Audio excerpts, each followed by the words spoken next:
Hi, everyone, and welcome to the Black Soul Music Experience Podcast. I'm your DJ and host, Sam Wilson Jr., and I'm here to bring you the history genre of black music: gospel, jazz, blues, old school classic soul, old school hip hop, today's hip hop and R&B, Caribbean, Latin, Afrobeat, Afro-Latina, blue-eyed soul, disco, go-go, line dances, and the Lost 45s. So come with me as I take you on to a trip to the history destination genre of black music, right now on the Black Soul Music Experience Podcast.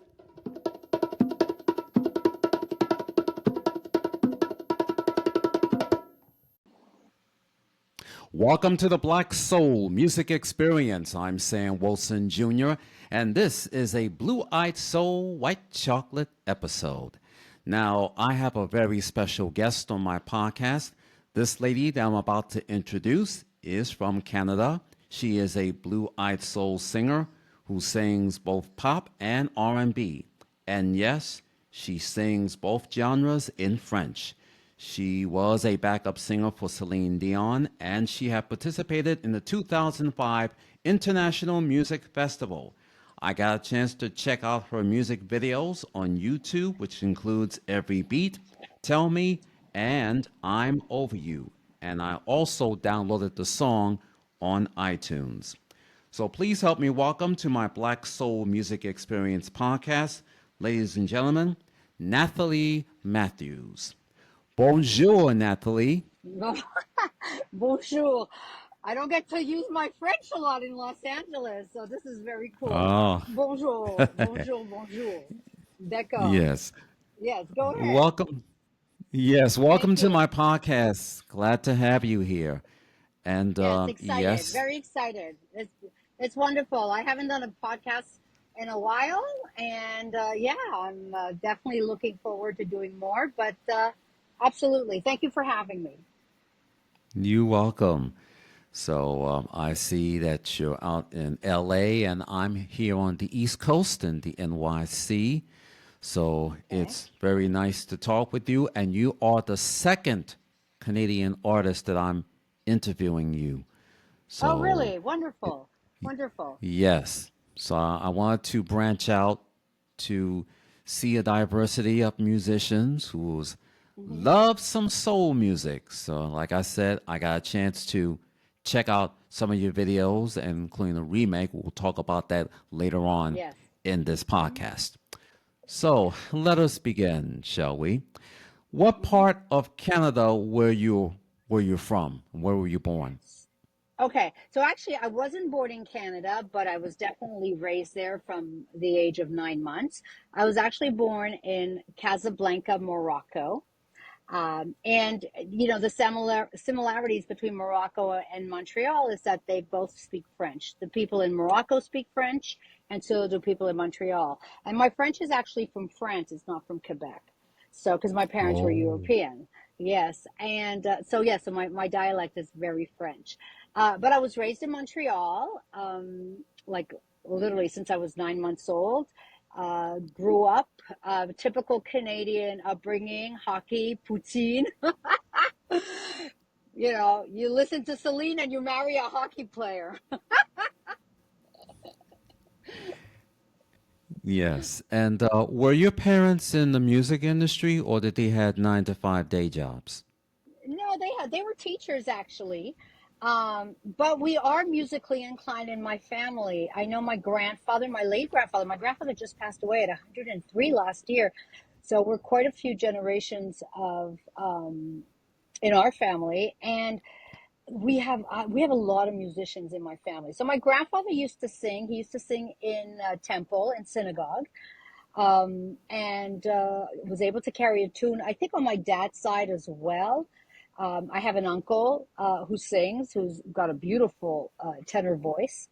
And yeah, I can tell you, I sing, my children sing, my nephews, and I have nephews who sing, and everybody has an incredible talent. So whether it's musical, vocally, or in terms of playing an instrument. So yeah. Okay. Well, first of all, my condolences goes out to you in the loss of your Thank you. grandfather. Thank you. Thank you. He lived a beautiful life. So, you know, you can't, when you have grandparents that are able to live this long and able to see so many generations of children, grandchildren, great grandchildren, it's an amazing thing. So, yeah, it's beautiful. Now, which high school did you went to? Okay, so like I said, I was raised in Montreal and I went to two high schools because we had moved in the middle of my. So just quickly, we don't have like the way we have it, the way it is set up in US, we don't have like middle school, junior, sophomore. No, it's just high school and elementary school. And in high school, it starts grade 8 until grade 11. And then what you guys have here in terms of a senior, which would be grade 12, for us back in Canada, especially in Quebec, grade 12 is considered pre-college. Grade 12, it's 2 years, grade 12 and grade 13, but it's just pre-college. So kids are already getting used to that college life at the age of 16, 16, 17, depending, the year that they go in. But so the high school that I started off with was TMI High School, was a suburb in Montreal. And actually, funny as it sounds, um, in our riding, Justin Trudeau, our present prime minister, his dad was in charge of our riding. So we lived in a beautiful community, very affluent, and we had our prime minister that had a house there. And then we moved to an area called Côte Saint Luc, and then I ended up going to Wager High School, which was again, they were both English schools, even though we had to speak French, which is a prerequisite in Quebec, to learn. So, but it came easy to me because, like I said, it was my mother's tongue. Now, what college did you went to up in Canada, and how is it different up there in Canada than it is here in the United States? For the colleges, yeah. So the Yes. college I went to McGill. So we don't call it college; we call it university. The term is university, and it's very much like that. Like in England and all the Commonwealth countries, like Australia, like um, Barbados, I think, is part of the Commonwealth. New Zealand. So again, like we finished high school grade 12 or grade 11, and then we have what we call it cégep, which is a French term, which is grade 12 and grade 13, which is pre-college, and then we have university, depending on your major, what it is. If you're doing a bachelor or a master's, it's goes. I think minimum is like 3 to 4 years, and yeah, so I ended up going to McGill College, McGill University, McGill University, which is a very well-known university. It's actually among the top colleges within North America. Now, what was your major in college? So I actually it was being a teacher because I followed in my parents' footsteps. I always knew I could sing, but at the same time I wanted to have an education and I had a love for children.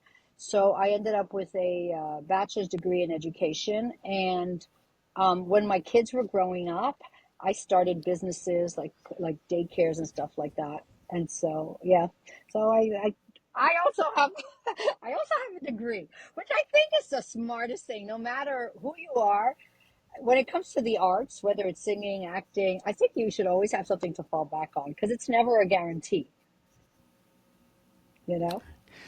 Uh huh. Now, who did you want it to be when you grow up?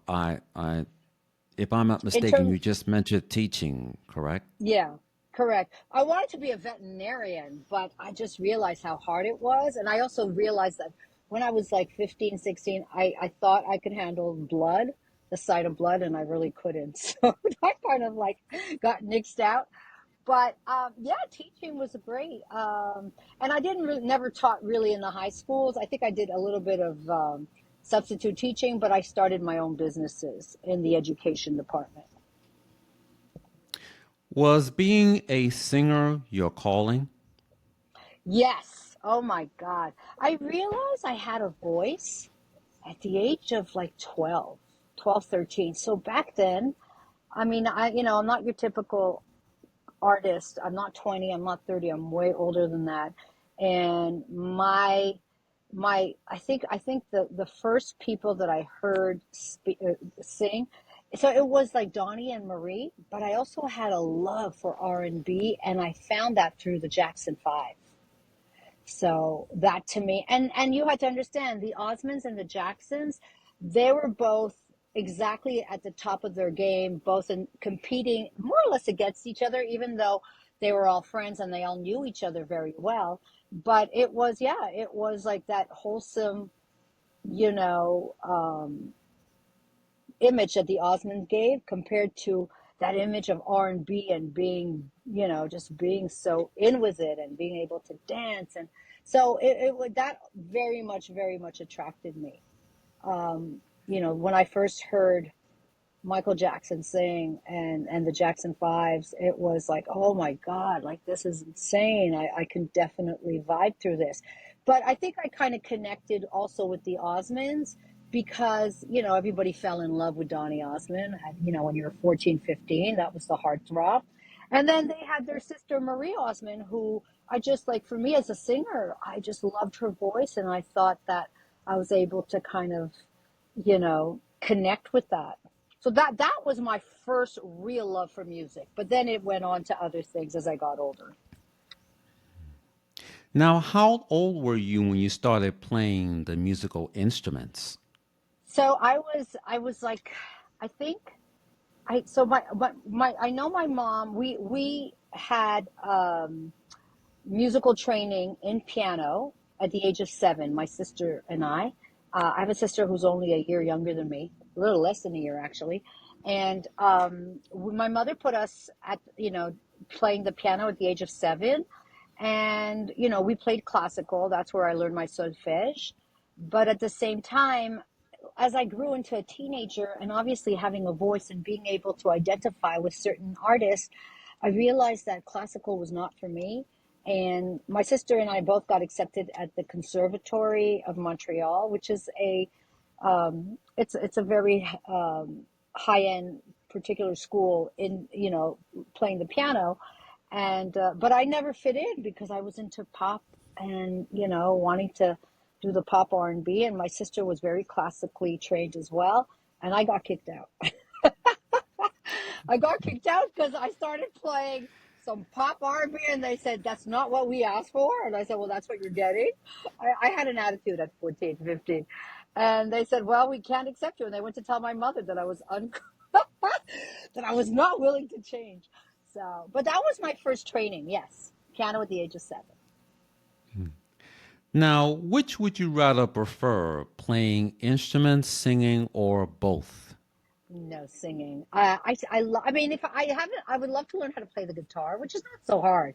I just haven't had a chance.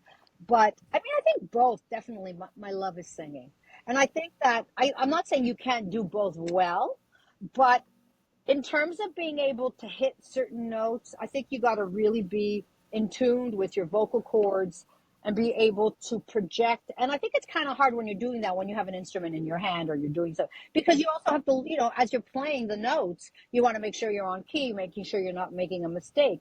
So, for me, it would definitely be, singing.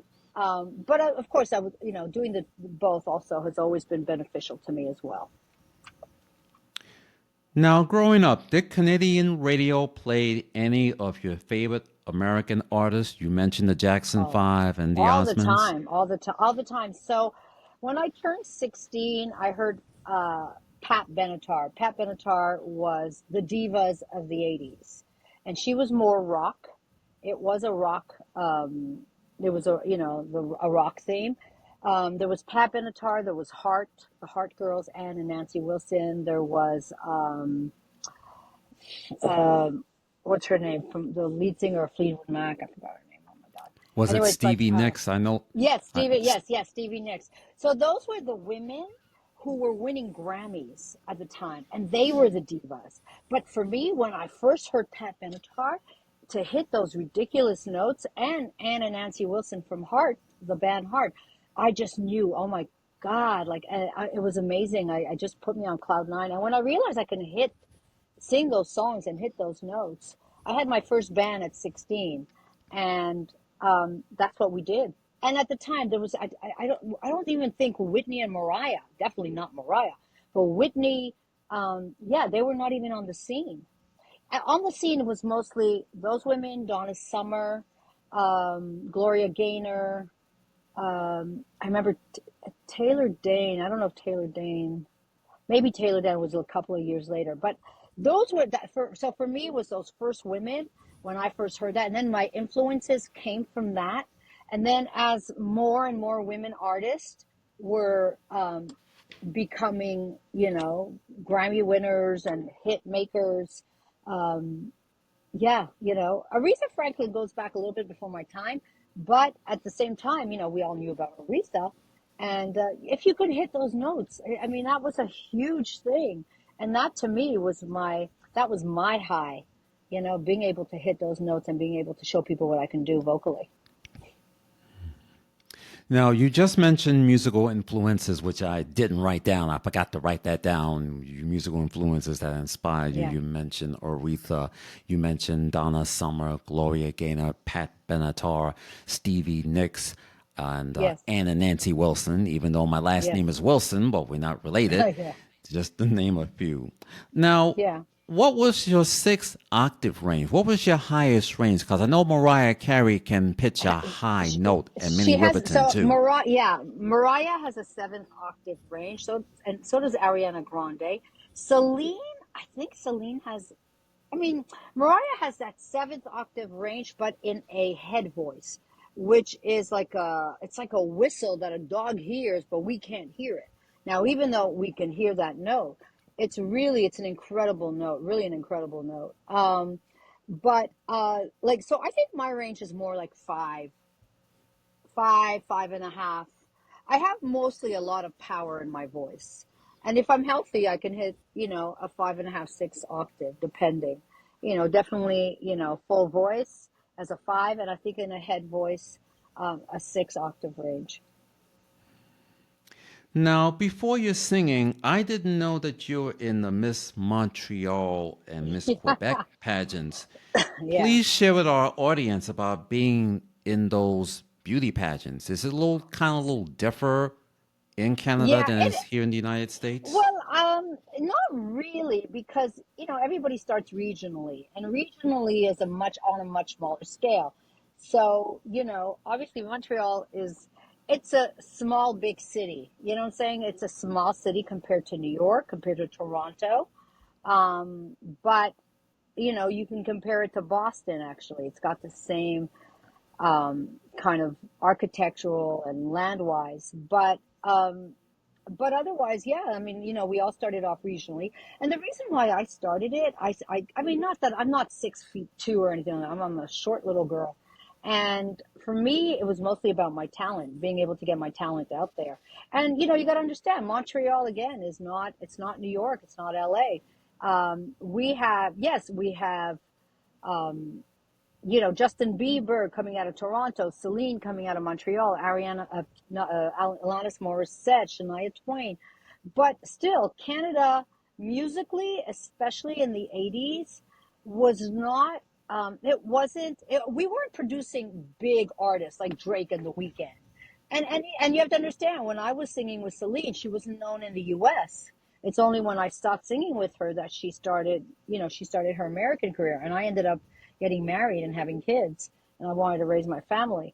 But yeah, so like the influence, but we always heard what was going on in the US. We might have gotten the music maybe a month and a half later, 2 months later.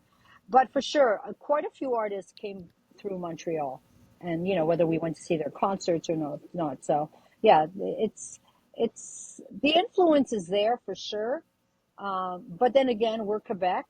In Quebec and Montreal, we had a lot of French artists as well, who actually are very well known in Paris, in France, because France and Montreal have a liaison between the French language. Now, speaking of Celine Dion, you got connected with the manager who manages Celine Dion. What was it like performing with Celine Dion? So I performed with her when I was 18. You're talking a long, long time ago, and it was mostly backups. Some was on some of her records, some was live. I never really did any tours with her overseas, but we did a lot of shows. I was one of the, she had quite a few backup singers. I don't remember how many times I was there. I wasn't a fixture because again, they would switch it up. And it was great. It was an amazing way.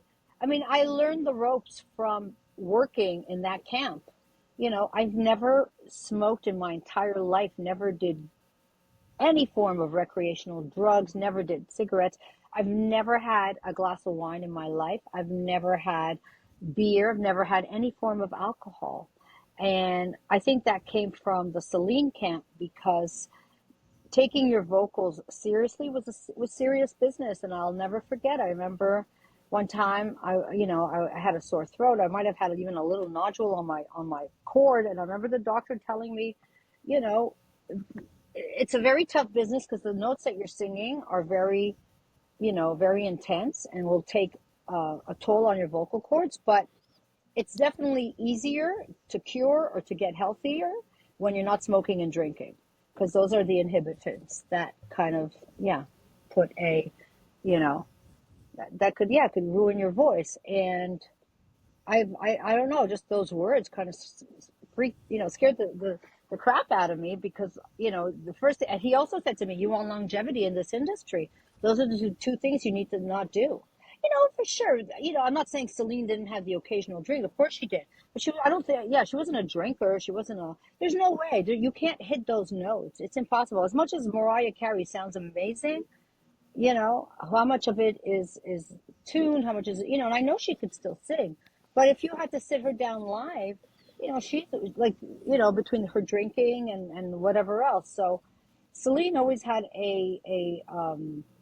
she had, I mean, and it was mostly her manager who became her husband, sat her down and just really gave her, like a set of rules to say, if you're going to be the next diva, these are the things you can't do. And she lived by those rules. She would walk around with an oxygen tank all the time, the day of her show, to be able to breathe and get the air in and air out. So Well, you and I have a lot of things in common. I don't drink or smoke or do good drugs for or you. Good for you. alcohol or anything Good like for you. that. That is not me. So, as an Yeah, uncle of two nieces, I just want to be around for them. So they're both in absolutely. college, Yeah. so they know what their uncle does. Making sure that Well, very you good. don't Very follow good. the same way. Of course. Of course. That's very important. There's an old saying, every family member has a drunk uncle. So I'm sure Yeah. you've heard of that before. Yeah. Yeah. Yes. Now, you put your singing on hold to start a family. How many Yeah. sons and daughters do you have? So I have three sons and one daughter. My oldest, so I have two, so three sons and one daughter. Everybody, we put them all on skates at the age of 4, so they're all athletic, and they're adults now, and they have their own families. Like two of them do. Another one is getting married soon. I got married young. I got married at 20, and had my first kid at 21. And they're all, yeah, they're amazing children. I'm super proud of them. They're all university graduates. They're athletic and they're musical. My oldest is a DJ. My oldest has his civil engineering degree, never used it in his entire life. And what he does as a living is he DJs, and he DJs all over the place. He was just in Russia. They sent him down there. He does mostly house music and club music. I have a third son who's also musically inclined. He's got an incredible voice, but he's a finance guy. My daughter's a speech pathologist, and my youngest is an accountant. So I'm a young grandma also. I mean, young. I don't know. I always say myself young because I have the attitude of a 15-year-old. But so I have three grandchildren. They're babies. It's brand new. Yeah, they're 2.5 and 1.5 and 6 months old, 7 months old. So yeah. Well, I'm a DJ myself. I once was a radio DJ personality up in New Rochelle, New York. Oh, And my nice. day job was at Viacom, CBS, Paramount. So I work in the mailroom. So I have Yeah. a second job as a radio DJ. And then after that, well, I was no longer needed. I re, reinvented myself as a Yeah. DJ, doing some gigs here Yeah. in the NYC, representing the Bronx and the village of Harlem. So I've Yes. been doing gigs since 2012, and I got my big break in 2014, kept going, and the last gig I did was January 2020. That was 2 months before the pandemic. So I Yeah. didn't get a gig until after the pandemic. So I Yeah. did Like all some of us. stuff Yeah. in Yeah, like all of us. 2023. I started back, getting back to gigs again, slowly Hmm. but surely. So even though I don't have a car, but I still get around. Many people doubt. So Yeah. you never doubt. So once I get there, I get there. Don't I worry hear about you. the rest and just let God do the rest. Yes. Now, you resume your singing by moving to the United States. And how did you Yeah. participate in the 2005 International Music Festival and winning as Best R&B and Pop Artist? Yeah. So, I had gotten divorced that year, and I wanted to kind of jumpstart my music career. So in Montreal, I had a band. I had two big bands, two 10-piece bands. We mostly did weddings and corporate. So I was still singing, mostly, like I said, I mean, it kept me in the city because of the kids. And then when I got divorced, I wanted to kind of jumpstart my career, and it kind of took me from Montreal to New York, New York to Vegas, and Vegas to LA. And it started with this international music festival, which I don't know, I don't even remember how it popped up. I can't remember. You tried so long ago, but I signed up, and they have like four. I don't even think if it's around anymore, but they had four locations that they would do these festivals: Miami, New York, LA, and Vegas. So that particular year, they did it in Vegas. They would kind of just do like a rotation, and yeah, I signed up and I went down there. I sang at one of the A&Rs, who's one of my closest friends now, and he lives actually out here. So one of the A&R that was judging happens to be, his name is Hassan Johnson, and his brother-in-law is Corey Rooney, and Corey produced they're from New York, actually, they're from Long Island. And they produced every single Jennifer Lopez record, Mark Anthony. Corey's very, very well known, especially, yeah, I mean, they live out here now, but Corey Rooney he's won Grammys and like, massive amount of platinum records and stuff like that for, like I said, Jennifer Lopez. He was signed, they had worked for, he was Tommy Mottola from Sony and then from Universal. He was his right-hand man. Wrote songs for Jessica Simpson, Jennifer Lopez, Mark Anthony, Beyonce, 3T, which were Tito Jackson, who just passed away, his sons. Um, so yeah, so his brother-in-law, Hassan, had judged me and put me in that category, and we ended up becoming super close friends. Like he's like the brother I never had. Lives out here now, and yeah, so that's how it started. And then from there, I ended up meeting my manager in Vegas, and then came to LA. We connected with some songwriters. One of them was one of the Commodores, uh, uh, David Cochran. So David played for the Commodores for 7 years, sometime in the mid '70s. Played sax and played drums for the Commodores, but also co-wrote a lot of those hit songs that Lionel, you know, had sang. And that's how "Ain't Nobody" by Chaka Khan, the French rendition, came about, because we got the rights to it, and because he knew Rufus and Chaka, and yeah, so it started like that. So that record is actually a pretty old record. It's since 2007, 8. But I decided to revamp it and do a video to it. And you got to understand, when I came to LA, there was no Instagram, there was no TikTok, no Snapchat. It was MySpace, and Facebook was just scratching the surface. So it was really hard to get signed by a record label because nobody wanted to sign a mom of four kids. And at the same time, you really couldn't put your stuff out there. So it kind of just sat there. I did the record when I came to LA, got together, like I said, with David, got together. I had a Jennifer Lopez writer. She wrote That's Right for Jennifer. So that was the first record. There was 13 songs, which is still on Spotify. Now it's got some streams, but at the very beginning, it was all on Apple or iTunes. And yeah, so that's how it started. And then yeah, then the pandemic. No, oh well, actually, it started that way, but then I realized that it was just so hard to break through. And Napster had been when I landed in LA, Napster had already been on the scene for about 6 years, 5, 6 years. And like I said, nobody wanted to sign anybody unless you were like a duplicate of Justin Bieber at the age of 13. So, like, yeah, nobody was signing anybody. Record labels were losing their shirts. And like I said, it was just like, I came at the wrong time. The timing was not right when I came to LA. Because now it's a different story. Now you don't need so much. I mean, you do need the record labels if you want that big machine behind you, but otherwise, just depending on your music and depending on your following. So, Yeah, because I see the record companies have been changing a lot.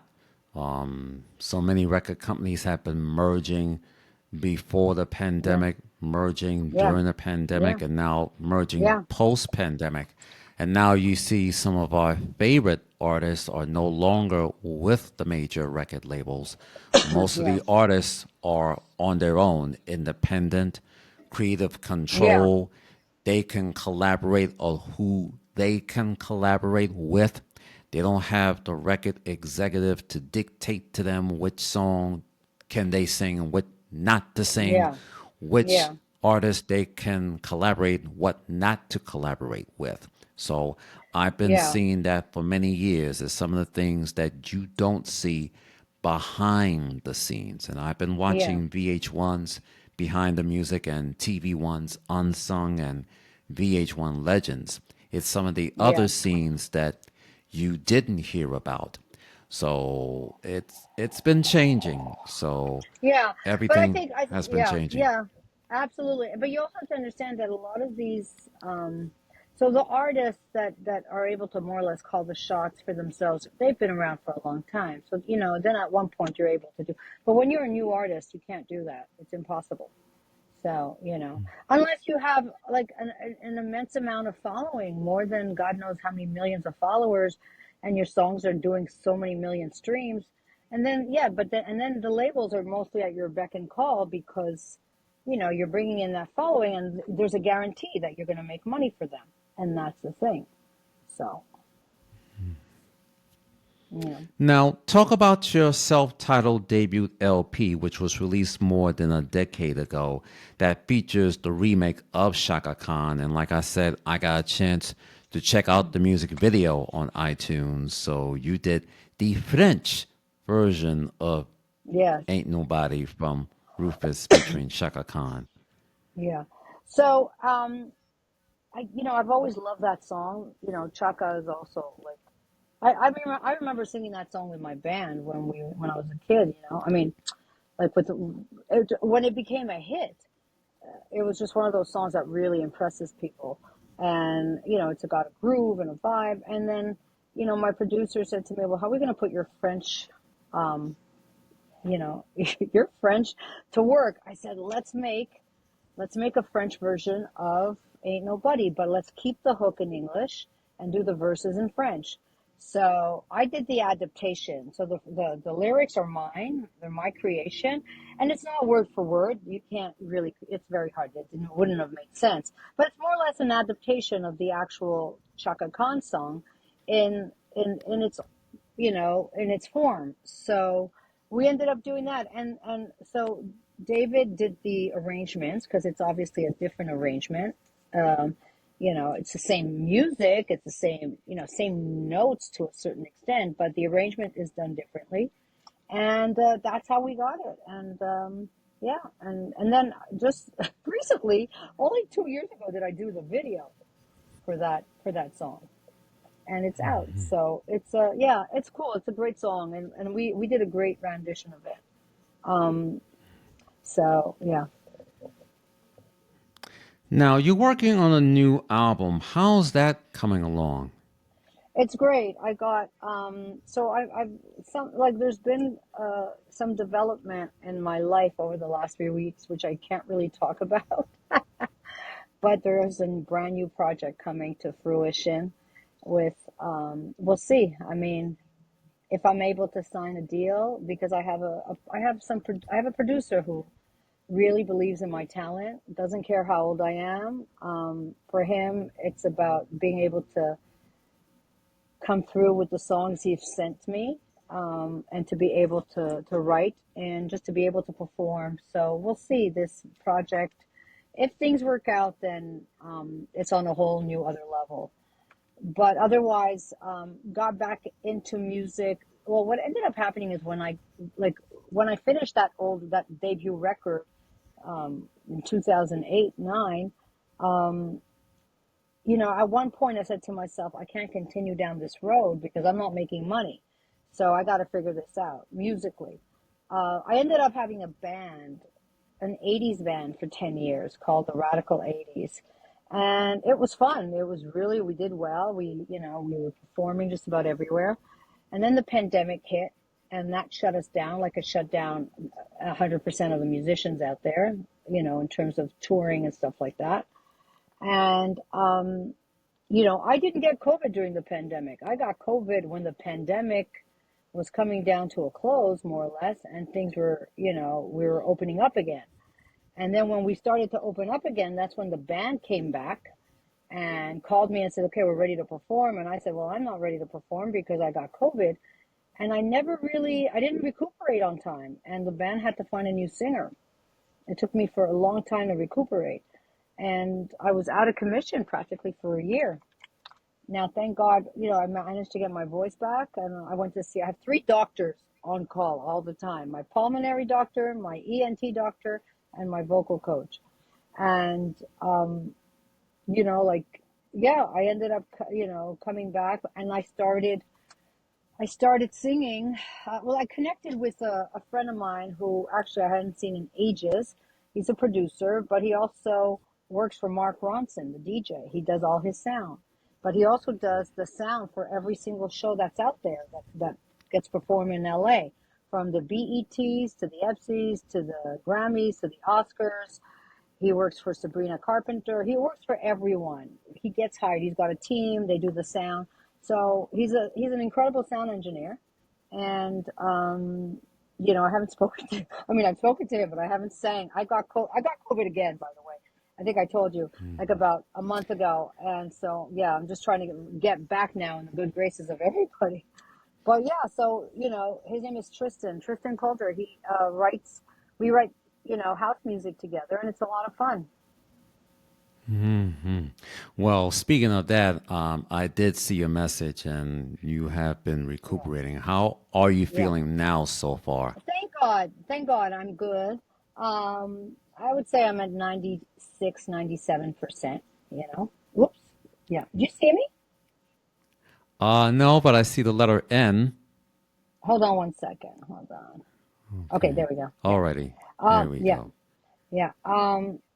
Yeah. So, yeah. Thank God, recuperating slowly but surely. Okay. Now, as I said, I got a chance to check out the music videos on YouTube, the French version of Ain't Nobody I just mentioned. Hmm. And I've seen some of the other videos, and you sing soulfully good. Thank you. Thank you. Thank you. Yeah. Okay. It's yeah, it's a lot of fun. It's a lot of fun. I love singing. I love singing. Yeah. Now, here's a question that I always ask my guests: living or dead, who are some of the artists that you wish you wanted to meet or want to perform with? Oh my God, Whitney Houston. Whitney Houston is my number one. My number one, you know? Um, yeah, she's my number one. I there's no way that I mean when I first heard Whitney for the first time, I was like, her song was on replay like a million times. Like my parents wanted to break my record player, you know. Yeah, it's yes, one of the most incredible artists of that generation. It's just a shame, you know. Michael Jackson's another one. Um, yeah, I mean the people that I used to listen to, you know, growing up. Now, here on the Black Soul Music Experience, I always ask my guests who are the top 10 artists of all time. So, Nathalie, I will put you on the spot. So, I'll be asking Hmm. you the top 10 R&B black and blue-eyed soul artists of all time. So, here's how it works. It's like Oh, a top 10 countdown. We start at number yeah. 10, who was the best singer but didn't get that much recognition. And then we work our Hmm. way up to number one, who was the best singer of all time, that the artist had number one hits, top 10 hits, that the album and single received their gold or platinum or double platinum or triple platinum or Yeah. diamond platinum, that they performed on American Bandstand or Soul Train or The Midnight Special or Saturday Night Live or Solid Gold, that Yeah. they won an American Music Award or a Grammy or BET Award or an MTV VMA or any other artist, or that they were inducted into the Rock and Roll Hall of Fame. So, Natalie, I'm going to put you on the spot. So, are you ready to take that Oh, challenge? yeah. Okay. Who should be at number 10? So, do you know who Craig David is? Kirk David? Yeah, Craig Or, David. Craig oh, David Craig is, David. Yes, yeah, yes. yeah. So he's Okay. definitely I one of know the the most one. name. Yeah, yes, one of the most incredible artists. Didn't get the recognition that he deserved. And today he's still singing. He's older, obviously, but one of the most incredible artists. I remember like kind of hearing his music. I think when my oldest was like 2 or 3, and I just played that record 24/7. And the craziest thing is my son, the oldest one, somehow I remember at the age of 15, when he was 15, 16, he was playing that record, and I said, "Well, how do you know this record?" Because that's not something that you weren't like you were born, but you were 2, 3 years old when he came out. So, and he said to me, he said, "Ma, I remember that tune when you played it in the car, and it just kind of like obviously he's not like he was thinking about it, but that name had come up over time. I guess he was watching something, and it clicked, and he said he's one of the best artists. Okay, so it's Craig David. Okay, then Okay. yeah, for him in terms of never got the recognition. Number 9, I would say. Oh my God! So let's do Pat Benatar. Sorry, number 8. Number 9 would be Heart. Number Okay. Yeah, Ann and Nancy Wilson. Okay. yes, I know for their couple of songs that I know. yeah, Back in 1976, known for their hit yeah. Magic Man Man, and then Barracuda. Barracuda. Yeah, I heard yeah, that song. Every time I keep hearing that, I said, ooh, Barracuda. yeah. Barracuda, Magic Man, Dreamboat Annie. I mean, they just had so many crazy hits. Then there's Pat Benatar, for Okay, sure. number That's 8, Pat yeah, Benatar. hit me Yes. with your hit I, me with your best Hit me shot. with your best shot and fire Yeah, it I used to. away. Yeah, And I love used is to a I used to emulate battlefield. him.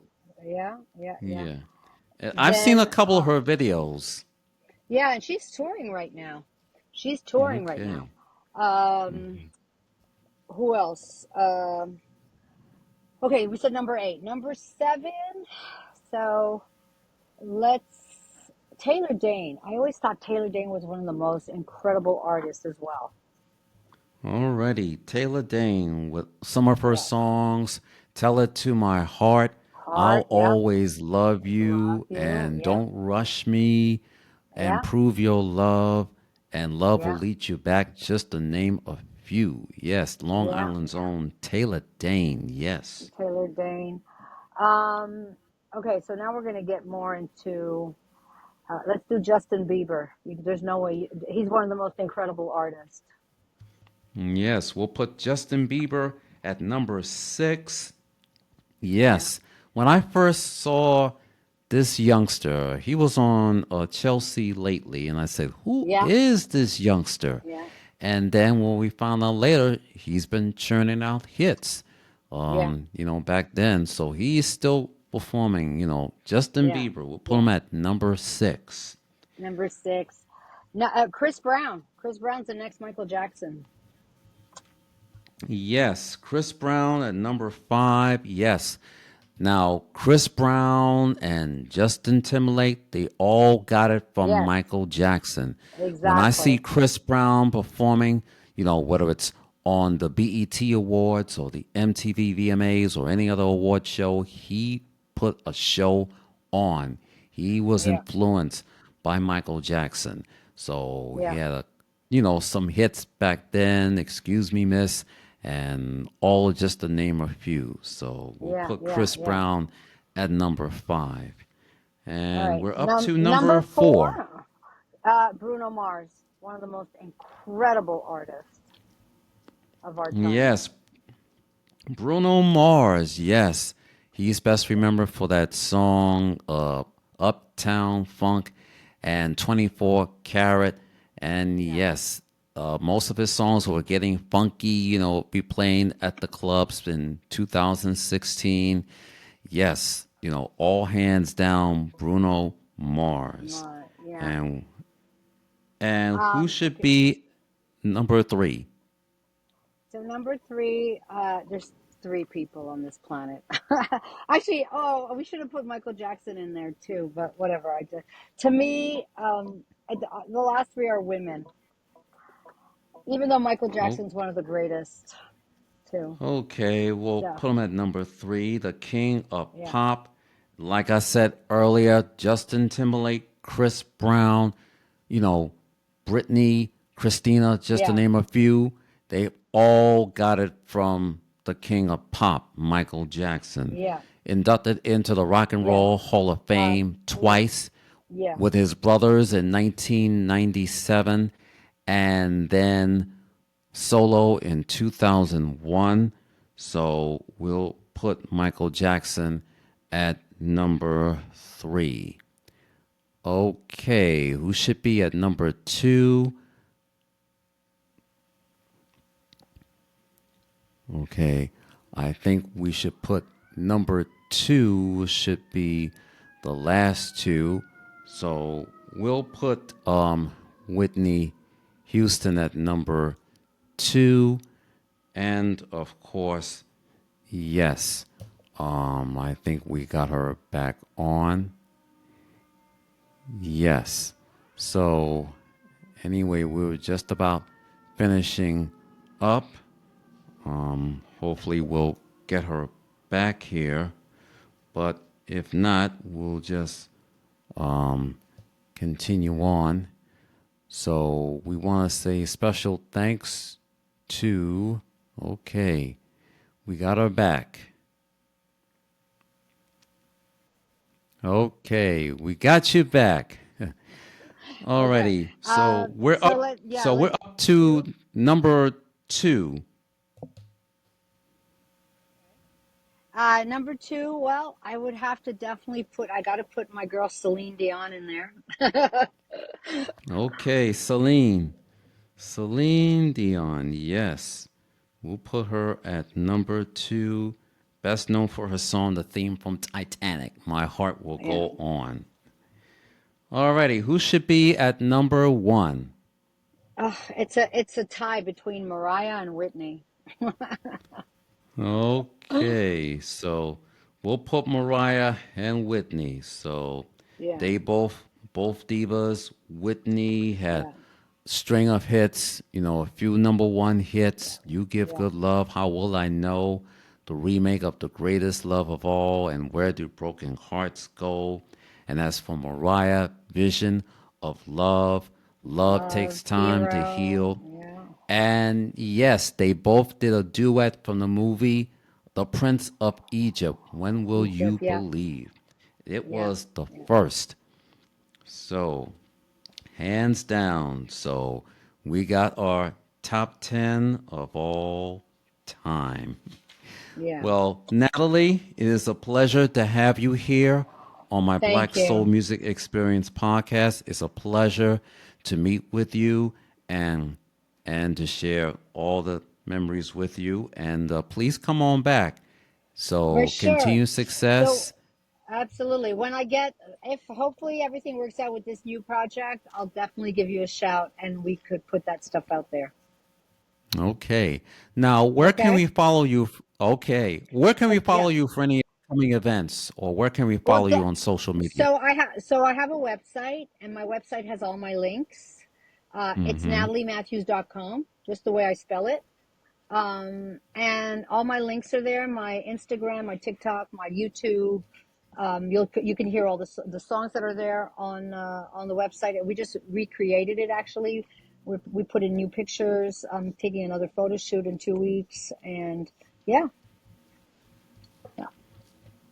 Okay. Well, Alrighty. download all the artists that we have talked about on this edition of the Black Soul Music Experience podcast. Visit iTunes.com, Spotify.com, or purchase a CD at Amazon.com. Make sure you follow Natalie Matthews. Go to her website, NatalieMatthews.com. Follow her on Instagram and TikTok, and check out all of the videos, which is streaming online right now on YouTube.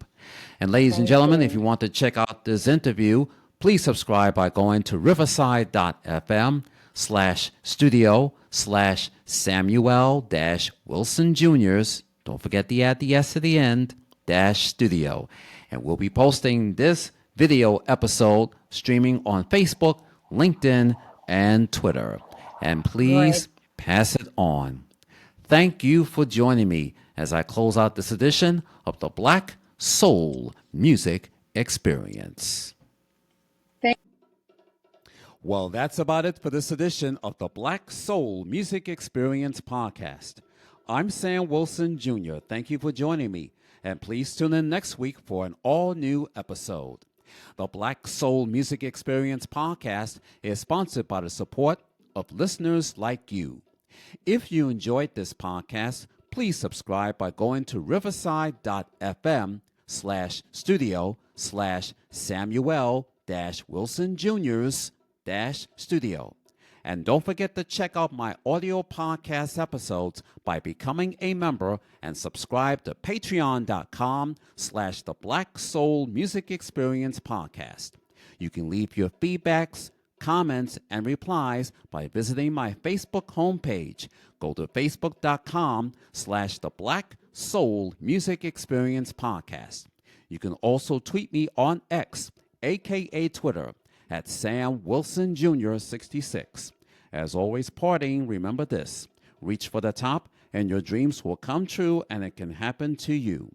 From all of us, take care. God bless. Thanks for listening. Have a good week, and please be safe.